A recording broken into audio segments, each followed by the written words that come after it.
bikin nangis. Pulang kerja aku syok lihat suamiku selingkuh dengan keponakan hingga lakukan begini. Buat yang sudah subscribe semoga rezekinya lancar ya.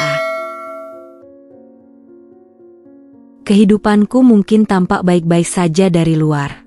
Sebut saja namaku Dewi, seorang wanita yang sedang ikut membantu perekonomian keluarga dengan bekerja di sebuah pabrik sepatu, sementara suamiku sendiri, Rizky, seorang satpam di bank, selalu tampak sempurna bagiku meskipun dia hanya bekerja sebagai satpam di sebuah bank.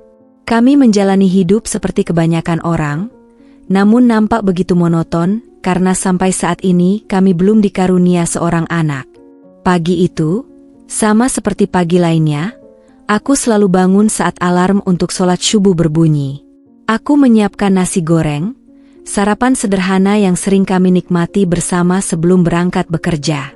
Namun, di balik rutinitas yang tampak biasa, ada hal-hal kecil yang mulai terasa berbeda. Perubahan-perubahan kecil yang awalnya tidak kusadari, namun kini membuatku mulai merasa ada yang tidak beres. Setiap pagi, aku bergegas menuju halte bus untuk berangkat ke pabrik sepatu tempatku bekerja.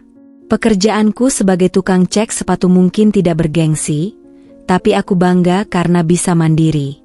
Aku memeriksa setiap sepatu yang keluar dari jalur produksi, memastikan semuanya sesuai standar sebelum dikirim ke toko-toko. Rizky, suamiku, juga selalu sibuk dengan pekerjaannya sebagai satpam di sebuah bank. Shift malam yang sering ia ambil membuat waktu kami bersama semakin terbatas. Kadang, saat aku pulang, dia baru saja berangkat kerja, dan saat dia pulang, aku sudah terlelap. Kami seperti dua orang asing yang tinggal di bawah atap yang sama. Tapi aku selalu mencoba memakluminya. Pekerjaan memang menuntut pengorbanan, pikirku.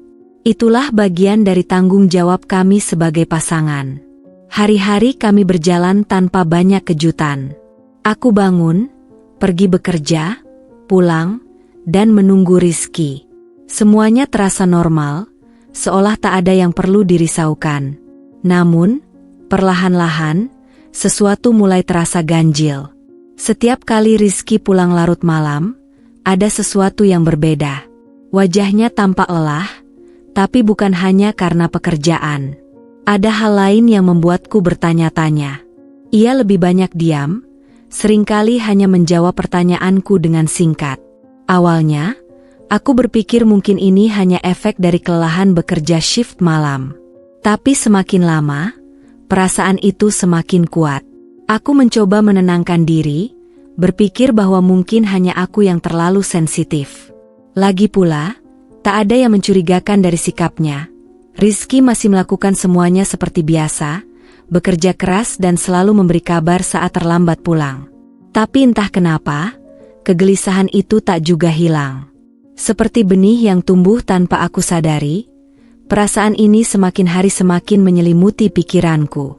Setiap malam, aku sering terjaga lebih lama dari biasanya, menunggu Rizky pulang. Saat dia masuk rumah, aku selalu berpura-pura tidur, berharap bisa merasakan ada sesuatu yang bisa menjelaskan kegelisahan ini. Tapi tak ada apa-apa. Semua terlihat normal. Namun aku merasa bahwa sesuatu yang penting telah berubah. Meskipun aku tak bisa menjelaskan apa itu, terus menghantuiku. Hari-hari berlalu, dan aku semakin bingung dengan perasaan ini. Kehidupan kami yang dulu terasa harmonis kini, mulai dipenuhi oleh tanda-tanda kecil yang membuatku curiga. Sesuatu dalam hubungan kami tak lagi sama, dan aku tahu aku tak bisa lagi mengabaikan perubahan ini. Beberapa bulan setelah kegelisahanku tentang Rizky mulai muncul, hidup kami berubah ketika Mbak Laras, kakak Rizky, meminta izin agar Tasya, anaknya sekaligus keponakan Rizky, tinggal bersama kami sementara waktu. Tasya baru diterima di salah satu universitas di kota ini, dan Mbak Laras memohon agar kami bisa membantunya selama masa kuliah. Dengan cepat, kami setuju. Aku dan Rizky menyambutnya dengan hangat dan menyiapkan kamar tamu yang sebelumnya tak pernah terpakai. Kehadiran Tasya awalnya membawa suasana baru yang menyegarkan.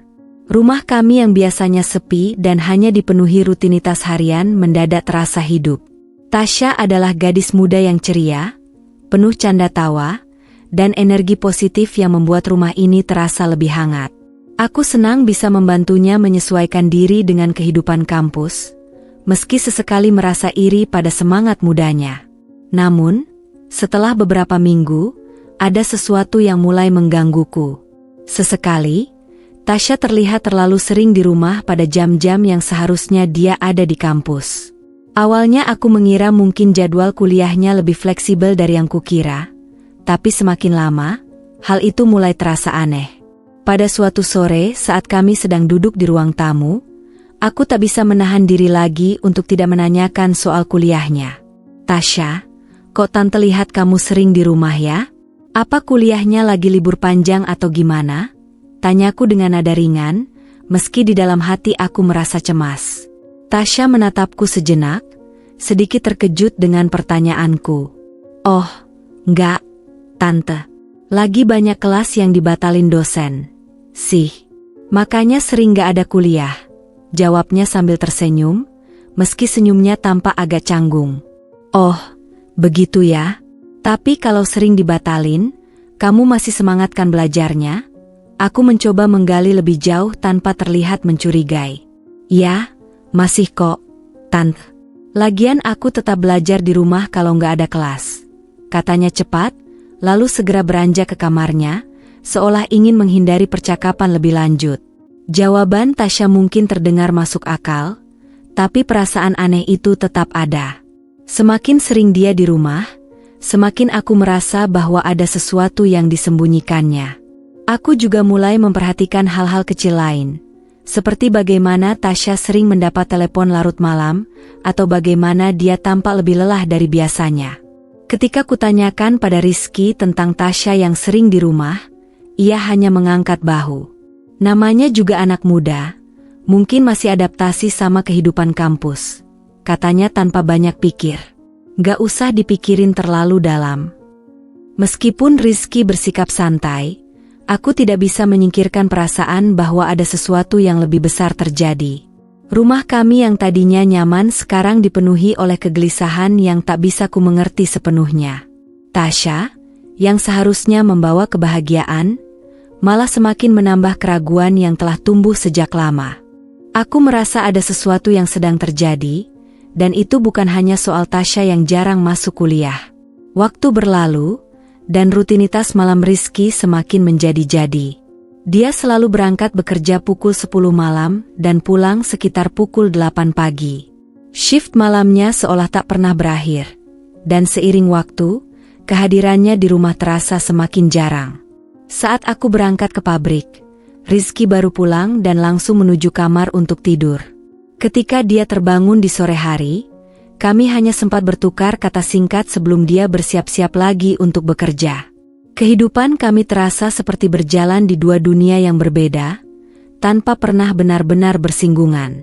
Suatu malam, saat Rizky sedang bersiap-siap untuk berangkat kerja, aku mencoba untuk menanyakan tentang jadwal kerjanya. Mas, kok kamu sering banget ambil shift malam? Ya? Ada masalah di tempat kerja? Tanyaku dengan nada ringan, meski di dalam hatiku ada keresahan yang tak bisa kutepiskan. Rizky yang sedang mengenakan seragamnya berhenti sejenak dan menatapku melalui cermin. Gak ada apa-apa, kok. Memang sekarang banyak yang perlu dijaga di malam hari. Lagi butuh orang. Aku mengangguk pelan, mencoba menerima penjelasannya meskipun tak sepenuhnya puas. Setiap kali aku menanyakan hal ini, jawabannya selalu sama, singkat dan tak memberi kejelasan.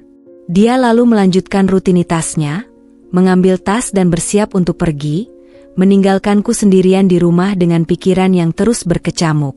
Di sisi lain, Tasya juga semakin sering terlihat di rumah saat seharusnya dia berada di kampus. Setiap kali kutanya tentang kuliahnya, jawabannya selalu membuatku ragu. Tasya, kok tante lihat akhir-akhir ini kamu sering di rumah? Kuliah lagi libur? Tanyaku suatu pagi saat aku melihatnya duduk santai di ruang tamu, sementara seharusnya dia berada di kelas.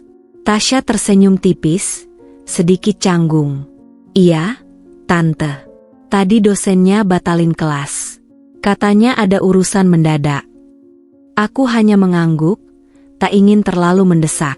Namun, kejadian ini berulang semakin sering, dan alasan-alasan Tasya semakin terdengar tidak masuk akal. Kadang dia bilang tugas kuliah bisa dikerjakan dari rumah, kadang dosen mendadak sakit, dan lain-lain. Seiring waktu, aku mulai meragukan kejujuran keponakanku itu. Sore itu, setelah Rizky bangun dari tidurnya, aku mencoba membicarakan hal ini dengannya. Mas, aku perhatiin Tasya sering bolos kuliah. Kamu pernah nanya nggak, ada masalah apa? Tanyaku saat kami sedang duduk di meja makan. Rizky, yang sedang menikmati makanannya, tampak sedikit terganggu. Mungkin dia lagi adaptasi. Kuliah kan gak gampang, apalagi baru pindah ke kota besar. Tapi ini udah sering. Mas, aku khawatir dia malah gak serius sama kuliahnya. Ujarku, mencoba menahan nada khawatir dalam suaraku. Rizky meletakkan sendoknya dan menatapku dengan serius. Tasya anaknya pintar. Jangan terlalu khawatir. Kita kasih dia waktu. Aku hanya bisa menghela napas pelan. Mungkin benar yang dikatakan Rizky, tapi firasatku tak pernah bisa sepenuhnya hilang. Ada sesuatu yang terasa tak beres, baik dari sikap Tasya maupun Rizky. Entah kenapa, aku mulai merasa ada hal yang mereka sembunyikan dariku, tapi aku tidak tahu apa. Bab 4, Tanda-tanda kegelapan. Malam itu, ketika aku pulang kerja lebih awal dari biasanya, suasana di rumah terasa berbeda. Saat membuka pintu, aku mendapati Tasya sendirian di ruang tamu, duduk sambil menggulir layar ponselnya. Rizky masih tidur di kamarnya setelah shift malam yang melelahkan. Aku melangkah masuk dengan senyum, dan Tasya menoleh, membalas senyumku. Tapi ada sesuatu yang aneh. Senyumnya terlihat biasa, tapi tatapannya membuatku tidak nyaman. Seperti ada sesuatu yang ia sembunyikan, tapi aku tak tahu apa. Kami berbicara seperti biasa. Tasya bercerita tentang kuliahnya, meskipun jawabannya terdengar terlalu umum. Ketika aku bertanya lebih dalam tentang tugas-tugasnya, ia hanya tersenyum tipis, seakan-akan berusaha menghindar dari percakapan itu. Ya, tugas-tugasnya nggak terlalu sulit, Tante. Lagi nggak banyak, jawabnya sambil memainkan ujung rambutnya. Aku mengangguk, meskipun dalam hati aku mulai merasakan ada sesuatu yang salah. Tasya jarang pergi ke kampus, tapi dia selalu punya alasan yang terdengar masuk akal. Aku mencoba menepis kecurigaan yang perlahan-lahan tumbuh dalam pikiranku, meski semakin sulit. Malam-malam berikutnya, Tasya semakin sering terlihat di kamar tamu, kadang duduk sendirian dengan wajah serius, dan kadang dia terlihat sedang berbicara di telepon. Aku tak terlalu memperhatikan awalnya, hingga suatu malam ketika aku terbangun untuk mengambil air minum. Saat berjalan ke dapur, aku melewati kamar tamu dan melihat Tasya berbicara dengan seseorang di telepon. Suaranya pelan, tapi cukup jelas untuk kudengar. Iya, aku kangen juga. Nanti seperti biasa ya sayang. Tasya terdengar manja, nadanya penuh keintiman. Aku berhenti sejenak di depan kamar tamu, merasa jantungku berdebar. Perasaanku yang tak menentu semakin kuat. Aku mencoba meyakinkan diriku bahwa Tasya hanya berbicara dengan temannya, mungkin kekasihnya yang tak pernah ia ceritakan. Namun, kata-kata manis dan cara ia berbicara terasa aneh. Terlalu pribadi untuk sebuah percakapan biasa. Keesokan harinya, ketika kami sedang sarapan, aku mencoba membicarakan hal itu secara halus. Tasya, kemarin Tante dengar kamu lagi telepon sama seseorang. Pacarmu, ya? Tanyaku sambil tersenyum, berusaha membuat percakapan ini terdengar santai. Tasya tersenyum sejenak sebelum menjawab. Ah, enggak, Tante. Cuma teman kok, lagi ngobrol biasa aja. Aku mengangguk, meski dalam hati aku ragu. Jawabannya terdengar terlalu ringan, seperti menutupi sesuatu. Dan meskipun aku berusaha untuk mempercayainya, perasaan tidak nyaman itu tetap ada, semakin sulit untuk diabaikan. Semakin sering aku mengamati, semakin jelas bahwa ada sesuatu yang berbeda di rumah ini. Tasya semakin sering menghabiskan waktu di kamar tamu, dan Rizky, meskipun jadwalnya memang selalu sibuk, terasa semakin jauh. Dia pulang dari kerja dan langsung tidur, kemudian bangun hanya untuk bersiap-siap berangkat lagi. Kami hampir tak pernah punya waktu untuk berbicara secara mendalam. Dan ketika kami bicara, percakapan itu terasa singkat dan hampa. Waktu terus berjalan, dan meski aku berusaha bersikap seperti biasa, rasa curiga itu semakin tumbuh. Aku mulai memperhatikan hal-hal kecil yang dulu kuanggap sepele. Setiap kali Tasya dan Rizky berada di rumah yang sama, suasananya terasa berbeda. Mereka jarang berinteraksi, tapi ada sesuatu dalam tatapan mereka, sesuatu yang tak bisa kugambarkan, tapi cukup untuk membuat hatiku gelisah. Perasaan ini membuatku lelah. Aku mencoba menepis kecurigaan dalam benakku, berusaha menganggap semuanya normal. Namun, semakin keras aku mencoba mengabaikan, semakin jelas bahwa ada sesuatu yang salah di rumah ini. Aku hanya belum tahu apa itu. Hingga akhirnya hari itu datang seperti badai di tengah hari. Takdir seakan menguji batas ketabahanku. Aku baru saja pulang kerja, lebih awal dari biasanya, berharap bisa beristirahat sejenak. Aku meletakkan tas di atas meja ruang tamu, saat mendengar bunyi notifikasi dari ponsel Rizky yang masih tertidur. Tanpa sengaja, aku menangkap nama pengirimnya, Tasya. Rasa penasaran muncul, dan dengan cepat aku membuka pesan itu. Awalnya, hanya pesan biasa. Percakapan ringan tentang hari-hari mereka, sesuatu yang wajar. Namun, semakin aku menggulir ke bawah, kata-kata di layar mulai berubah. Pesan-pesan mesra yang tidak seharusnya terjadi antara seorang suami dan keponakannya. Kangen kamu, gak sabar nunggu besok pagi. Jantungku serasa berhenti.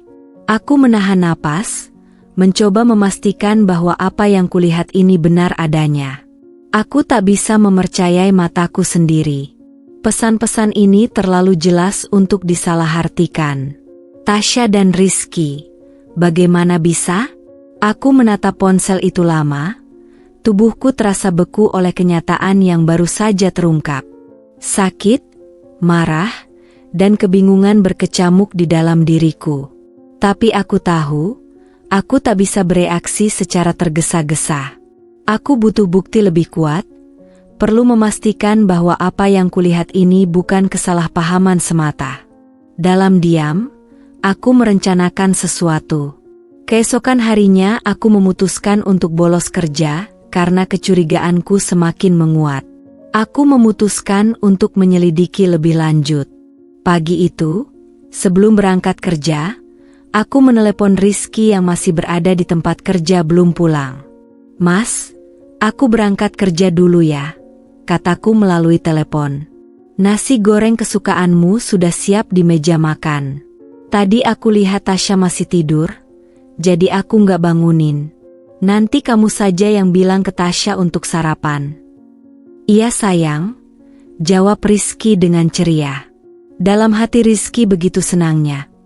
Karena memang itulah yang setiap hari Rizky dan Tasya lakukan saat aku berangkat kerja.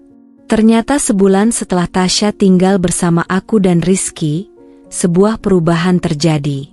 Rizky yang awalnya hanya melihat Tasya sebagai keponakan, mulai merasakan ketertarikan yang tidak dapat ia kendalikan. Tasya, yang cantik dan muda, menarik perhatian Rizky lebih dari yang seharusnya. Rizky merasakan perasaan yang lebih dari sekadar keluarga, dan dalam hati, ia tidak bisa menahan dorongannya. Di sisi lain, Tasya yang awalnya hanya mencari sosok ayah karena kehilangan ayahnya sendiri, merasa nyaman dengan Rizky. Semakin lama, perasaan itu berkembang menjadi cinta. Tasya dan Rizky mulai menjalin hubungan yang melampaui batas-batas norma. Mereka menemukan kenyamanan dan kepuasan dalam satu sama lain, meskipun mereka tahu bahwa hubungan ini salah. Setiap hari, Rizky dan Tasya berusaha menyembunyikan hubungan mereka dari aku. Saat aku berangkat kerja, Rizky akan pulang dan menghabiskan waktu dengan Tasya. Mereka berdua sering menghabiskan waktu bersama, melakukan hal-hal yang seharusnya tidak mereka lakukan, bahkan bisa dibilang mereka berdua telah melakukan hubungan terlarang suami istri berkali-kali di saat aku sedang bekerja. Kebiasaan ini telah menjadi rutinitas mereka, dan Rizky merasa sangat senang dengan hubungan terlarang ini, tidak peduli bahwa Tasya adalah keponakannya. Aku yang sedari tadi menunggu di rumah tetangga merasa bahwa ini saatnya waktu yang tepat untuk melihat kebusukan apa yang terjadi selama ini di belakangku. Tepat pukul 10 aku kembali ke rumah. Setibanya di rumah, aku merasa ada sesuatu yang tidak beres. Pintu utama sedikit terbuka. Dengan hati-hati, aku melangkah masuk dan menuju kamar tidur. Suara-suara samar dari dalam kamar membuatnya semakin khawatir. Ketika aku membuka pintu kamar, pemandangan yang menghancurkan hatinya terhampar di depan mata. Rizky dan Tasya sedang berpelukan dalam keadaan yang sangat memalukan, menunjukkan hubungan yang melampaui batas keluarga. Mereka berdua bahkan tak mengenakan sehelai pakaian apapun. Aku terdiam dengan air mata mengalir di pipinya. Rizky dan Tasya terkejut dan berusaha menutupi diri mereka. Rizky mencoba untuk berbicara, "Sayang, ini tidak seperti yang kamu pikirkan." Namun, aku tidak ingin mendengar penjelasan apapun. Rasa sakit dan pengkhianatan menghancurkan semua pikiranku. Bagaimana bisa kalian melakukan ini? Aku akhirnya berhasil berkata, suaranya pecah oleh emosi. "Tasya, aku menganggapmu seperti keluarga. Dan kamu, Rizky, suamiku sendiri." Tasya, dengan mata penuh penyesalan dan rasa takut, mencoba untuk berbicara. "Tante, aku tidak tahu harus berkata apa. Aku minta maaf. Aku hanya merasa nyaman dengan Mas Rizky, dan aku salah."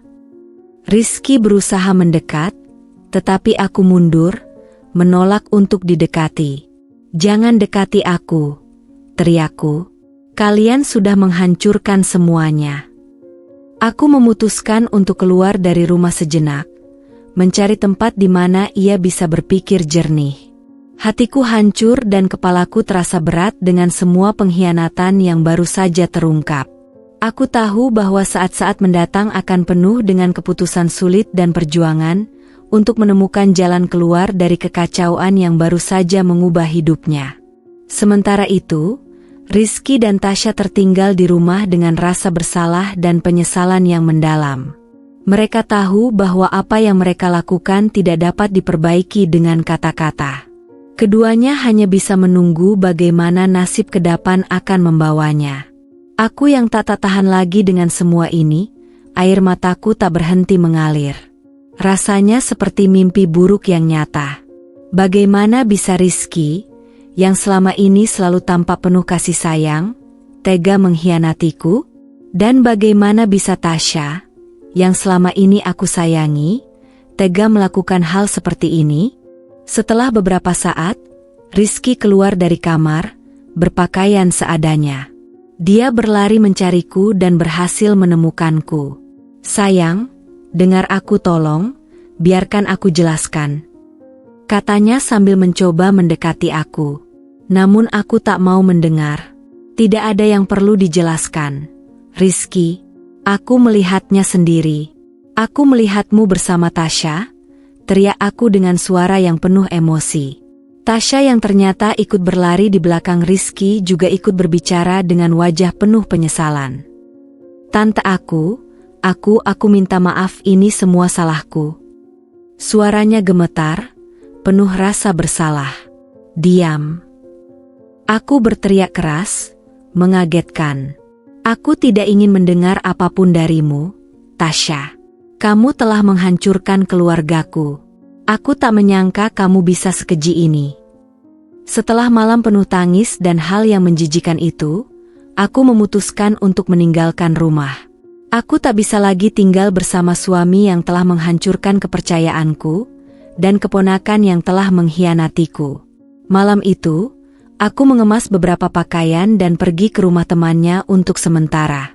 Rizky mencoba menghubungi aku berulang kali, memohon ampun dan berjanji untuk memperbaiki semuanya, tapi aku tidak bisa lagi mempercayainya. Setiap kali aku mengingat Rizky, yang terbayang hanyalah pemandangan yang menghancurkan hatiku. Tasya juga mencoba meminta maaf, tapi aku terlalu terluka untuk mendengarkannya. Aku akhirnya memutuskan untuk bercerai. Setelah beberapa minggu dalam pergulatan batin, aku tahu bahwa pernikahanku sudah tak bisa diselamatkan lagi. Kepercayaan yang rusak tak bisa diperbaiki begitu saja. Rizky akhirnya menerima kenyataan bahwa perbuatannya telah menghancurkan segalanya. Aku belajar untuk melanjutkan hidupnya meski dengan luka yang mendalam. Aku fokus pada pekerjaannya dan menemukan kekuatan dalam dirinya sendiri. Meski rasa sakit itu mungkin tak akan pernah hilang sepenuhnya, aku tahu bahwa ia bisa bertahan dan bangkit kembali. Dan pada akhirnya, aku menemukan kedamaian dalam melepaskan masa lalu yang menyakitkan.